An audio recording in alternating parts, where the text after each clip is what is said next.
Hey, yo, peace. It's the God Rakim.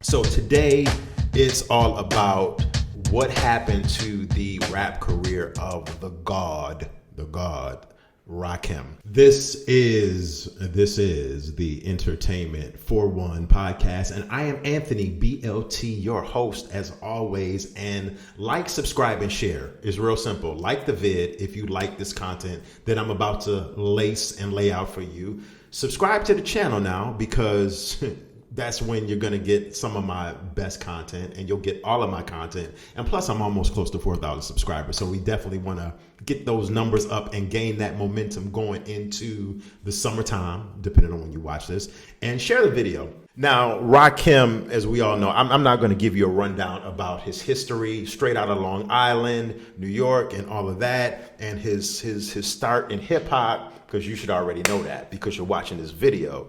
But Rakim came out the gate with classic albums. Him and Eric B and Rakim. Classic album, Paid in Full, in 1987. I can run down briefly, extremely, very briefly, some of the songs on this album that were classic. The whole album was Paid in Full, Move the Crowd, Eric B for President, I Know You Got Soul, My Melody, check out My Melody. Just an extremely thorough, dope album. 1988 was Follow the Leader, and it had the title track of Follow the Leader, song I absolutely loved. Once again, it had Microphone Fiend on there. Great. I mean, great is not even a word for that song. It's more like exceptional, more like a masterpiece. Lyrics of Fury, extremely dope album.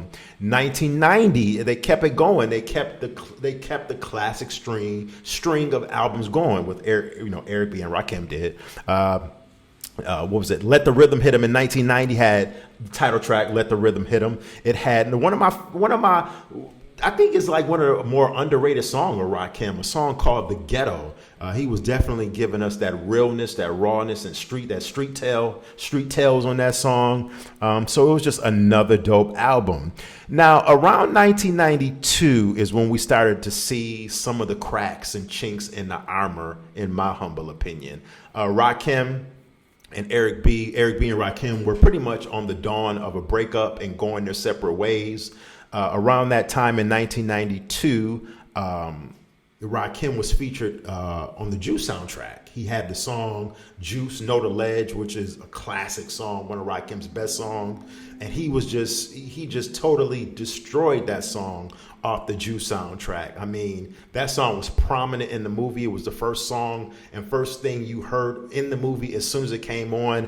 Just very dope song. But like I said, 1992 was when we started to see some chinks and some cracks, because that album they released, Eric B and Rakim, Don't Sweat the Technique, was cool. It was aight. It was okay. But time then, and this is what happened in 1992, coming out of the 80s and coming out of the 1980s.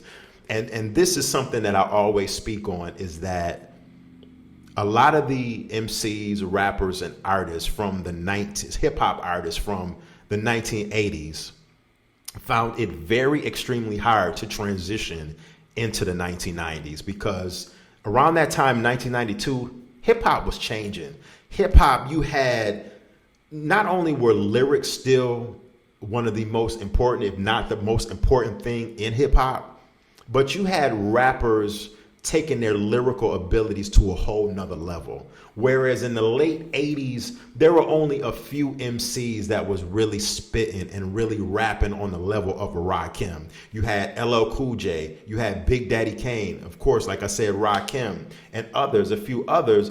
But 1992 was when every MC with a lyrical ability was just coming out of the woodworks and coming from different sections of the country. So it wasn't just a New York thing. You had MCs and dope lyricism coming out of the South, out of Houston, Texas, with the Ghetto Boys. Scarface, primarily is who I'm talking about from the Ghetto Boys. You had the West Coast, Ice Cube out of the West Coast. You had MC Ren from the West Coast, so and a whole host of others.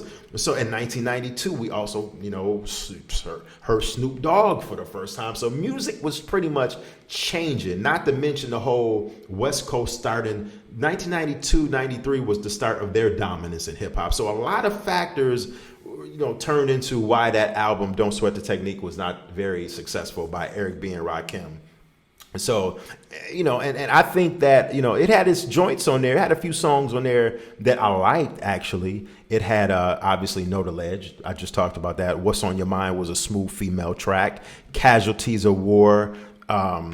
It also had, what else was on that album that I thought was very nice? It had Don't Sweat the Technique, the title track to the album. What's Going On? Keep the Beat. She asked, could I keep the beat? So here's the beat. And, the album, when it came out in 92, had like a real kind of jazzy sounding saxophonish, real laid back tone to it. So the album sonically and just musically was just a little bit sounded dated compared to a lot of the hip hop and real hard, heavy hitting boom bap hip hop that we were getting in 1992. Around that time, the group Onyx started their birth. Real street heavy, hardcore, explicit lyrics were being showcased in 1992. So Rakim's style was kind of, his style clashed with a lot of hip hop, with 99.9% of the hip hop that was coming out in 1992.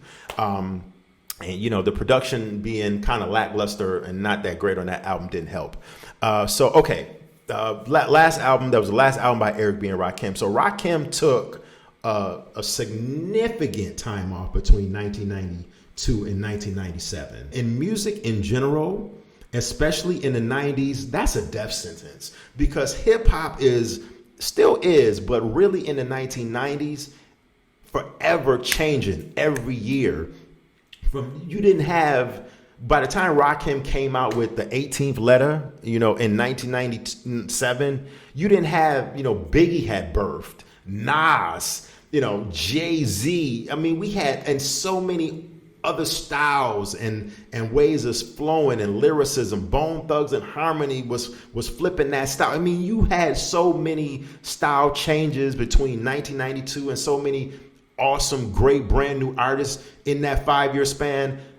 Rakim just released, let's call it for what it is, a mediocre ass album in the 18th letter. I remember hearing that album when I was in college in the dormitory at Wilberforce University. Shout out to all the historically black colleges and universities, the HBCUs. When that album came out, the 18th letter, I remember I was over at Central State and I was in this girl's dormitory and she was bumping the album, this girl that I was talking to. And so the album still had its mass appeal because everybody was checking it. Everybody was like, oh my God, the God Rakim is coming out with a brand new album. He about to release a classic album. But when the album came out, it was everything but that.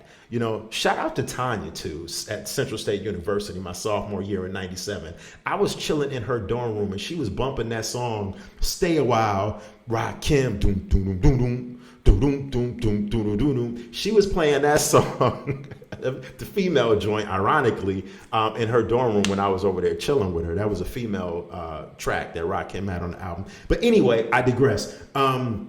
18th Letter was just not a good album. Rakim, that album came out in 97, but it sounded very, very, very dated. That album sounded like it should have came out in like 94, like 3 years, prior, instead of coming out in 97. The production on the album, although he had big names, P. Rock did a track. I think Clark Kent did a bulk of the production on there. Me personally, I don't like Clark Kent. I never liked Clark Kent's production, although he did the Biggie Jay-Z joint. If Faye had twins, she probably had two Pacs. He did the Brooklyn Finest joint. I never liked, Clark Kent's production. And Clark Kent recently said some disparaging remarks about RBX. Clark, you're dead wrong for that. Without RBX from the West Coast, that Chronic album would not have been the classic Chronic album that we all know and love. Shout out to RBX. RBX was, at that time, in 92, 93, a dope MC. I digress. Back to what I was saying. the Rakim album, The 18th Letter, it just sounded dated, even though he had Premier did, a good justice on that album. The song New York, I love that song to this day. That was a classic song. But then he had the lead jump off single Primo did. The album was just, not only did it sound dated, but it just wasn't a very good look for Rakim. Rakim sounded older. He sounded more slow with his flow compared to other MCs, like I said earlier, that was out at the time. Rakim just sounded dated. And then, so Rakim tried to make a recovery in 1999 when he came out with the Master album. And that album, it's hard to believe, that album was actually worse than the 18th Letter album. It didn't have that many bangers on it at all. Primo did the lead single, When I Be on the Mic. That was all right. It was okay. But yeah, the Master album was worse than the 18th Letter. I'm just calling it for what it is. That wasn't a great album whatsoever. And I don't think that album sounded too much more up to date for it to be almost 2000. It still sounded like Rakim was flowing in the early 90s, late 80s, which don't get it misconstrued. I'm not saying that that's a good thing, a bad thing, because Rakim is a supreme lyricist, was a supreme lyricist in the 1980s, early 1990s. But it's just like Rakim just didn't keep the beat, using his own title reference from the song off of the Don't Sweat the Technique album. Rakim just didn't keep up with the times as far as how lyricism had changed and how lyrics and lyricism had exercised from the late 80s going in to, where he was at with his album in 97 and 99. Like I said, a lot of the hip hop artists from the 1980s just could not make that transition into the 1990s. Big Daddy Kane, I did a whole video about where Kane's career went left, and Kane was one of them. So Rakim took another 10 years off, and he came out with his last album to date, which, this is his last album in 2009. It was called The Seventh Seal. I listened to the album once. It didn't move me. It just didn't. I won't even speak on it. Seventh Seal. And that was the last album that we heard from by Rakim. But Rakim did have an absolutely amazing verse on Busta Rhymes' last album, Extinction Level Event 3, I think it was. Was it 3 or 2? I think it was Extinction Level Event 2. No, 2. I don't know where I got 3 from. Extinction Level Event 2. Rakim was on the opening track on the intro on the album. And Rakim had a very lengthy, dope verse. I remember 2 years ago in 2021, I said Rakim had probably verse of the year next to Lauryn Hill off the song she had on Nas, one of his King Disease album. I think it was King Disease 1, Nobody.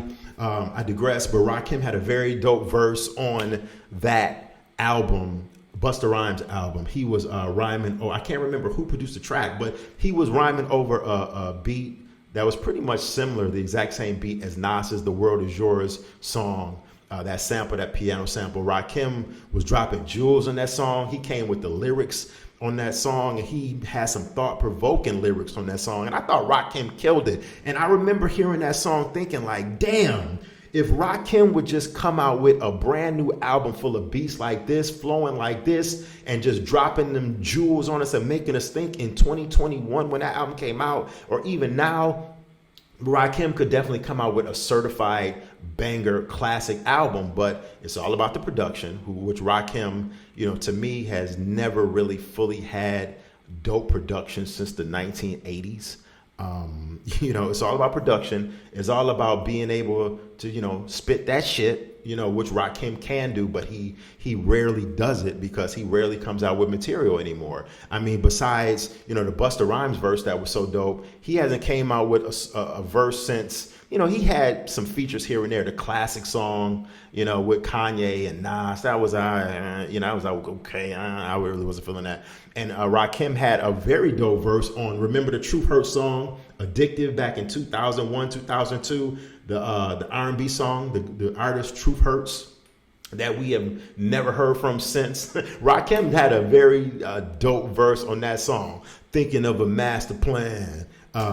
That song was very dope. I think that song was produced by DJ Quick, but Rakim had a very dope verse on that song, and that song was actually going to be precursor to some material and an album that he was gearing out to come out with around 2002, 2003, that was going to be solely and executive produced by Dr. Dre. But that album, those songs, some of the songs leaked out, one of the songs leaked out, but that album never came out because him and Dre had creative differences.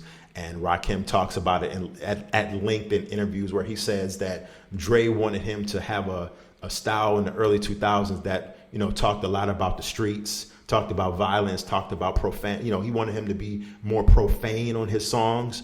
And that wasn't Rakim. That wasn't Rakim's lane that he was trying to go for at his mature age of, back then Rakim was in his, mid to late 30s. So, that wasn't the lane that Rakim was trying to go in, that Dre was trying to force him to go down. Because, Dre likes to force his artists to talk about, street type stuff. You know what I mean? Gun play. We all know the history of what Dr. Dre's music is about. And Rakim wasn't just trying to go that route and do that. So that's where the whole Rakim coming out with the album on Aftermath, that whole situation fell through, unfortunately. I think Dr. Dre and Rakim, if they could have compromised, that could have been a very dope album. But anyway, now it's time to let me know. I want you to let me know what you think about everything I laid out for you in the comment section. I would appreciate it. I want to know what you got to think about where did Rakim's career go wrong? What happened to the rap career of Rakim? Let me know what you think. I appreciate you for watching. This is Anthony, BLT, once again. And you've been watching the E for One podcast. Peace. I will check you later. Have a great day.